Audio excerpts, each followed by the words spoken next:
Consider tinned fish. Currently trending in the US, but of course the US is always discovering foods that have been known for centuries around the world. The invention of tinned fish is a perfect example. Fish canning emerged in the late 1700s in France as a part of a contest by Napoleon. I'm Napoleon. France is currently at war. I will award 12,000 francs to anyone who can come up with a way to cheaply and effectively preserve food for my army. Many tried. Non. All failed. Mon Dieu, non. Until a Frenchman named Nicolas Appert solved it. I'm using glass jars, filling them with cooked fish and sealing them with boiling water. I don't know why it's working, but it works. It's close, right? Appert was awarded the equivalent of $35,000 and became known as the father of canning. The nickname is nice too. So today, we are looking at 5 different tinned seafood dishes from 5 countries using 5 different types of tinned seafood to help all of us learn a little bit more about tinned seafoods and how people around the world use them in their everyday lives. And I want to thank Hungry Root for sponsoring today's episode. Hungry Root is an online grocery service that recommends both groceries and recipes for you to cook that get delivered to your doorstep. On Hungry Root's site, they have tons of different options depending on your dietary needs. From pescatarian to carnivore, vegetarian, vegan, gluten-free, there are tons of things to choose from. In order for them to send you the things that you want, you take a short fun quiz that goes through not only your dietary needs, but the tastes that you like. They then send you a box full of the groceries that fit your needs and the recipes that they think that you'll enjoy cooking. You can also pick your own if that's what you're into. The more you shop and cook with Hungry Root, the more they understand your preferences and the better honed they'll be at recommending new things for you to try. Looking good. There are over 2,000 recipes for you to choose from, like this rotisserie chicken Southwest salad that I'm trying for the first time. For me, as somebody who cooks a lot for work, it's hard to finish the day and get back into the kitchen. So I like using Hungry Root to help inspire me a little bit and take some of the stress away from cooking. The first 100 people to use my code BERYL40 will get 40% off their first grocery order with Hungry Root. Use the link in the show notes or scan the QR code and use the code BERYL40 to get 40% off. Yum. And that took like what, 5 minutes? That's good.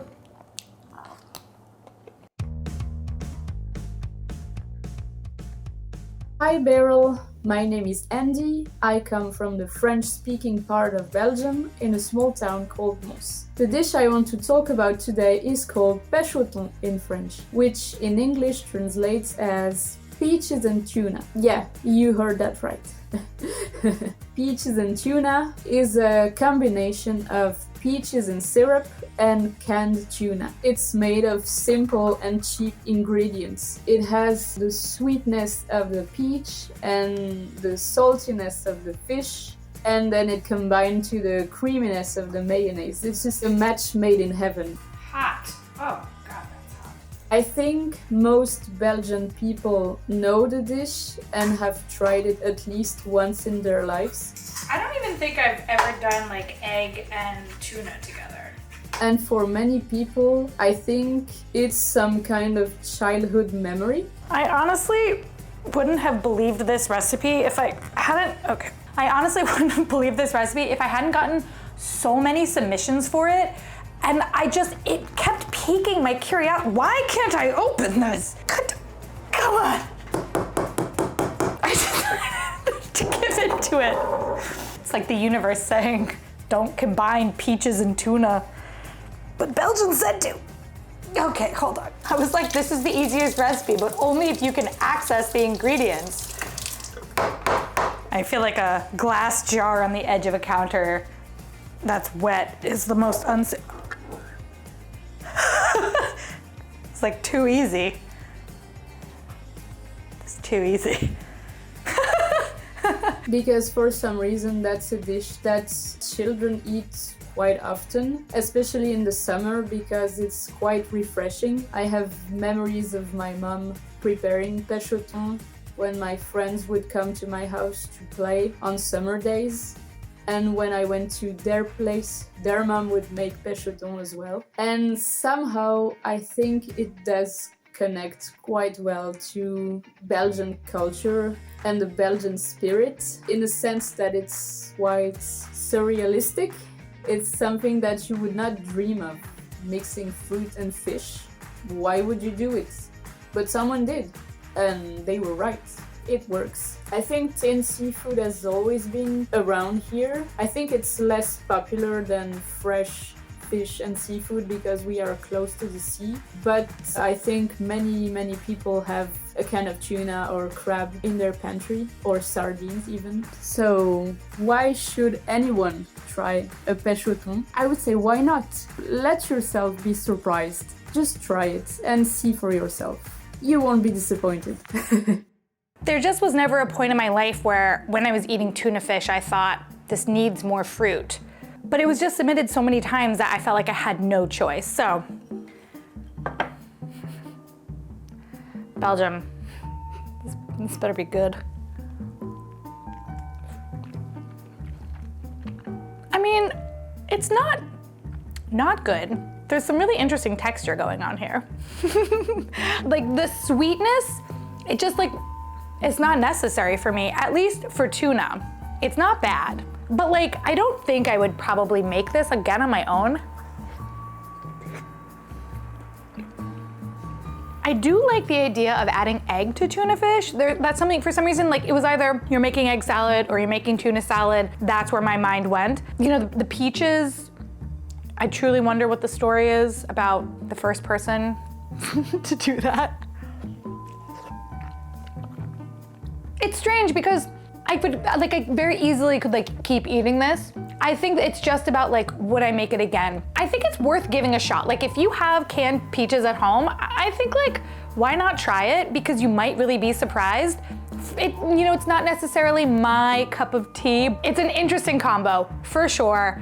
I've never thought about canned tuna this way, and that's the whole point of the show, to rethink things that we know.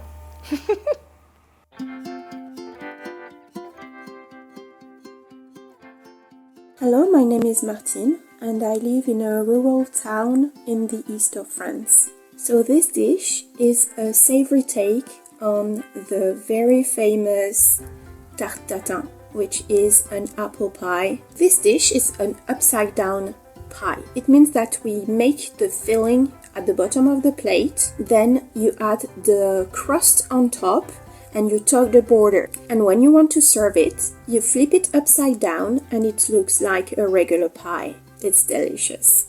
5 onions means the onion chopper. Oh, it doesn't actually protect you from your eyes though. Ooh, it's strong. Sardine tatin is not a very common dish. It's quite new. Oh my God, this is so many onions. Is this gonna cook down enough? Spatial awareness failure again. We need a bigger pan. We're gonna need a bigger pan. Okay, bigger one. Oh God, 2 cast irons. Oof. Oh, boof. Okay, that's still a lot of onions.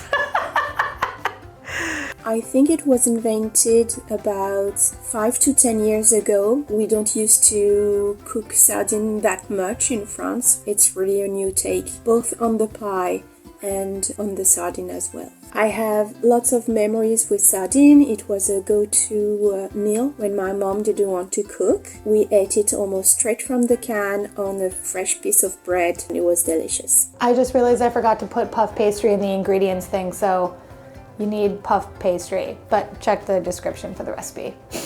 Whoops. I hope you try this recipe, which is great to elevate the very humble sardine into a fancy dish. It has the flavors from the south of France with the tomatoes, the onions, the oregano, and also the sardines. I'm scared. I want it to be good.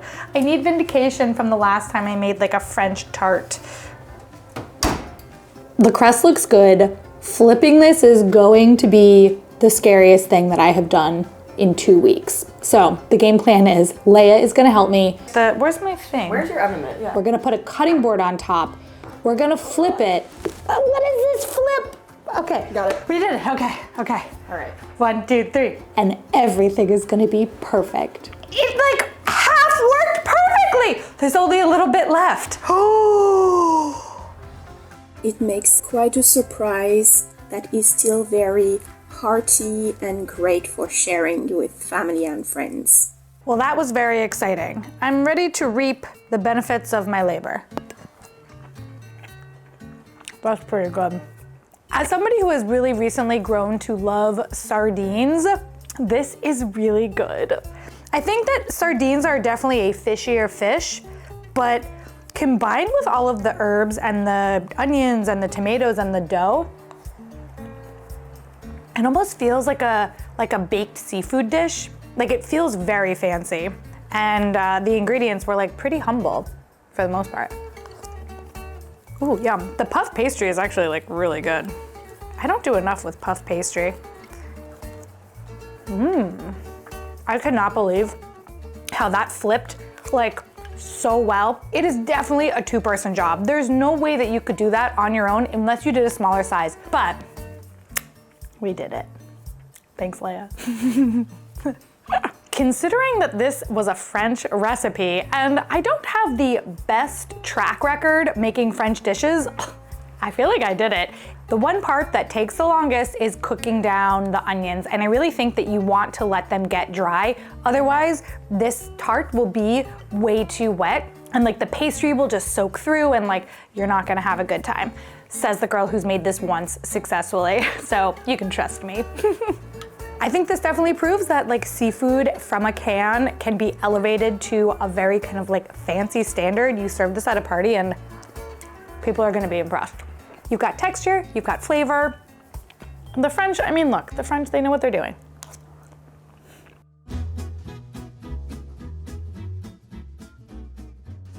Hi Beryl, my name is Mael. I live in Val d'Or, Quebec, Canada, and the dish I want to share with you all today is Whelk chowder. At first, my mom used to make clam chowder when I was young. So when I went to live on my own, I wanted to recreate that taste. But I never liked clams. But once I went to the grocery store and I saw that they had canned whelks, I decided to put it in my chowder. It was a very good idea because the whelks are very tasty. And they are very, very chewy, like more chewy than squid or anything like that. So if you don't like chewy seafood, it's not for you and it's okay. Maybe you noticed my Band-Aid. I just cut my finger, but you'll probably never guess how I cut it because it's so stupid. But give a guess in the comments, and if you guess right, I don't know, I'll send you something funny. I think it's very tasty. It's definitely better than clams. I prefer that. I actually had a little bit of trouble finding whelks. I ultimately found these at the Korean grocery store, but they are in soy sauce. So I'm just gonna rinse them, and then I think they'll be fine. Suppose that clam chowder was originally invented by the French when they arrived in America. I don't know, I'm not a clam specialist here, but I think it's a very Canadian and Quebecois dish in the way that it uses ingredients that are staples all year long. I'm realizing that I have never seen a whelk in my life.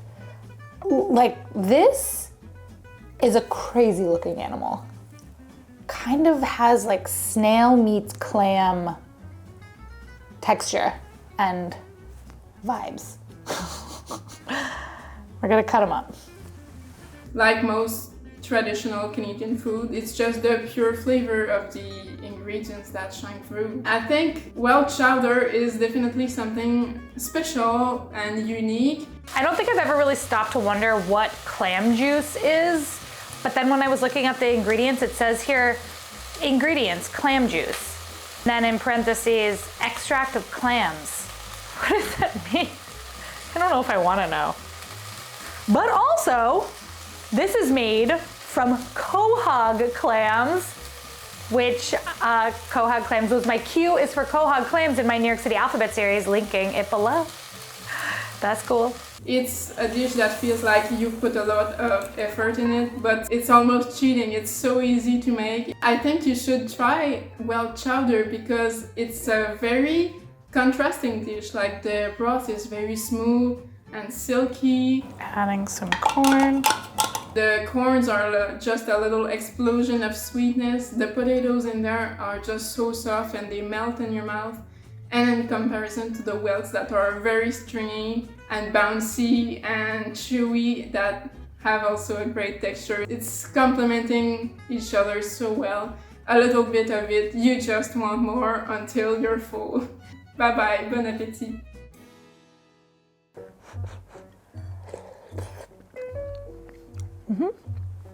Ooh, the flavor is definitely a little bit different. That's obviously from like the dashi and the fish sauce, but it's kind of like a snazzy take on New England clam chowder. This is actually like a really nice broth. The slurry gave it that really nice thickness that I think I really like out of a clam chowder. Oh God, the bottom of this bowl is hot. It's like burning me. I have to hold it like from the side like a teacup. This recipe is fabulous. My gripe with it is how expensive the whelks were. The can of whelks cost $15.99, whereas a can of clams here costs like $3. I think it just goes to show that whelks are not a part of the kind of food landscape in America, even as tinned fish is kind of making its rounds here. They're definitely big. I'm just gonna show you, I'm Googling a picture of a whelk so I can show you. It's like a snail and a conch mixed together. I think that the trick, for me at least, with this was cutting it up small enough that you didn't end up with like a huge piece of whelk in your mouth. And then it does just emulate clams. But the price was painful. I think ultimately I was just saying I was surprised by the price of it, but to be fair, while I was shopping for some of these tinned seafoods, like I saw a lot of really expensive tinned fish, like $30 a can, so I don't even know where I was really going. I was just saying, be warned, the whelks, if you're in the US, are a little bit expensive. This recipe for this chowder though, super fabulous. I would recommend it to anybody if you like a homemade chowder, and if you don't want to go for the whelks, you know, go for whatever you want. I think the addition of the fish sauce, the clam juice, and the dashi, like it's great. Cozy, warming. Cozy and warming are the same thing. All right, I'm done talking. I'm just gonna keep eating. This is a great dish.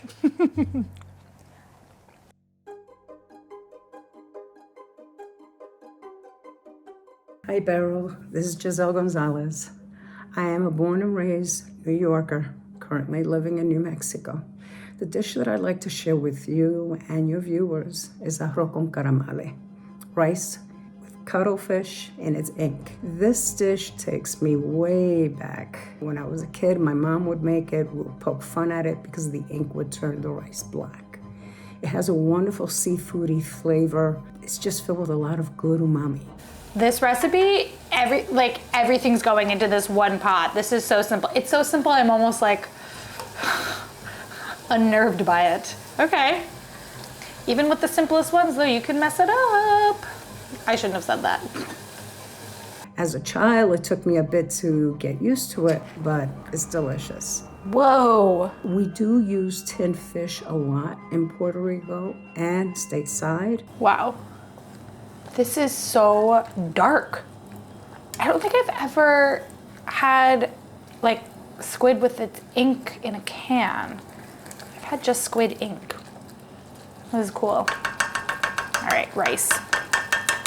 For as far back as I can remember, we always had either the cuttlefish or we would have octopus that we would make into salads. So tinned fish was pretty normal to have around the house. It was a quick fix for dinner and just wonderful to have. You know, you could whip something up in no time. So I'm glad to see that it's trending and that the younger generation will have his hand at it, I hope, expanding the palate. I would usually serve it alongside sweet plantains and black beans together. It's a wonderful, wonderful combination. The types of tinned fish that we would use would either be Goya or Iberia. It said once it's absorbed all the liquid, like I think that feels like it's pretty absorbed. So next step, this is pretty cool looking. It smells really good. And it's just always been a staple in our home. I hope that you try this. I hope that you like it. And I hope that you explore the world of tinned fish. It's really underrated and it's something that everyone should have their hand at and enjoy. All right, have a good one. Happy New Year. This dish is so interesting because I have kind of made this before, like 3 years ago from Croatia, only in that episode, I used fresh squid ink, which I never was able to use again, and fresh cuttlefish. This came in the tin and was truly so easy to make. Just need to know how it tastes.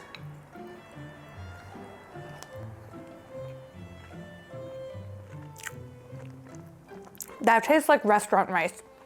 That is really, really good. The flavor of this is so balanced, and the texture of the squid with the rice. I'm gonna have it with some plantain. I feel like with the sweet plantain, this is gonna be very good. Yes. In retrospect, I probably should have made the sofrito. It was a one pot meal, and this is so impressive for what came out of that one pot. The one part that I was a little bit apprehensive about was putting the tin foil on and letting the rice cook for so long after I felt like I had already been boiling it, but the texture is perfect. This recipe was, while lacking with some measurements, perfect for the timing. I'm not over this rice, like not even a little bit. If you're somebody who's like apprehensive about tinned seafood, I think this is a really great dish to try because it's beautifully balanced and not too fishy, like at all on the fishy scale. In fact, I wouldn't even put it on the fishy scale. I would just put it on like the dang good rice scale. That's scale.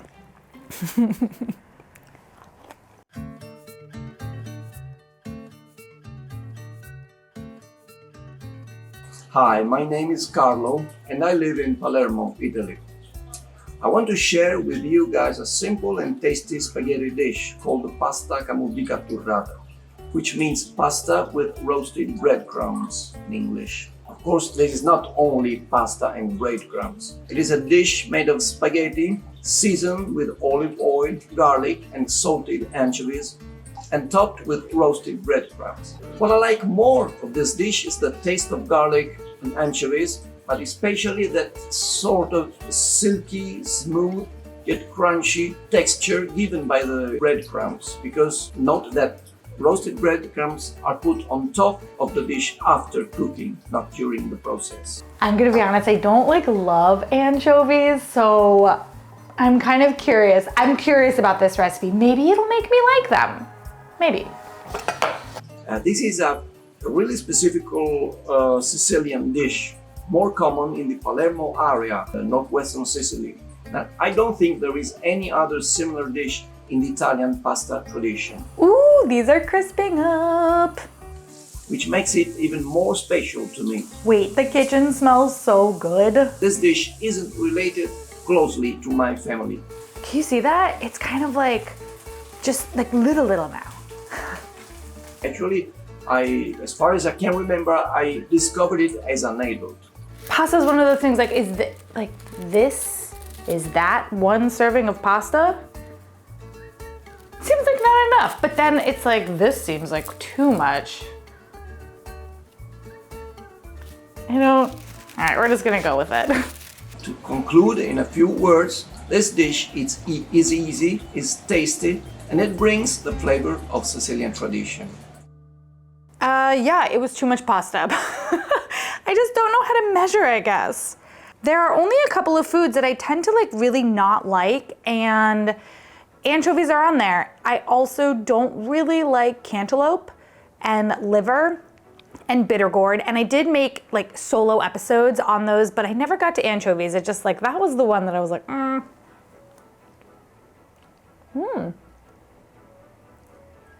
Okay. You taste the saltiness, but okay, when I was in the kitchen, I tasted it raw. I'm just gonna try one on its own. It's so salty. It's so salty. And that was really intense. Cooked down with the garlic and the oil, and then with the breadcrumbs and the pasta, I feel like they're quite muted. It actually is just adding a really nice level of flavor. I like it. I really like the breadcrumbs on this pasta. It's making the pasta crunchy in a way. So the al dente pasta with the crunchy, crispied up breadcrumbs. This is This is definitely something that you should all be doing at home. Adding toasted breadcrumbs to your pasta to give it some crunch. This, I mean, of course the Italians know how to do pasta the best way ever. This recipe was so simple to do. I mean, barely took any time. Definitely a really fun way to shake up pasta night. If you're not a fan of anchovies, you might really like this. And if you are a fan of anchovies, I think that you would like this still. And if you wanted more anchovies, obviously you could just add more and really amp up the anchovy factor in this pasta. In all of these dishes, I really feel like I interacted with the tinned seafood in very different ways, from like, you know, soups to baked in pies and then like fried in this case. I think it really shows the versatility of this one kind of seemingly simple ingredient, and also the way different cultures have interpreted it. And I know that there are plenty more countries that weren't recognized in here, and they all use tinned fish in their own special ways. Let me know in the comments what the most common tinned fish is where you live, and maybe I'll do a second episode. I think it would be cool to look at other tinned seafoods like octopus or eel, cockles, one of my favorites. Don't forget that all of the recipes are in the description, and until next week, here are 2 other episodes in our show universe to tide you over. I hope you all have a great week. I will see you next week.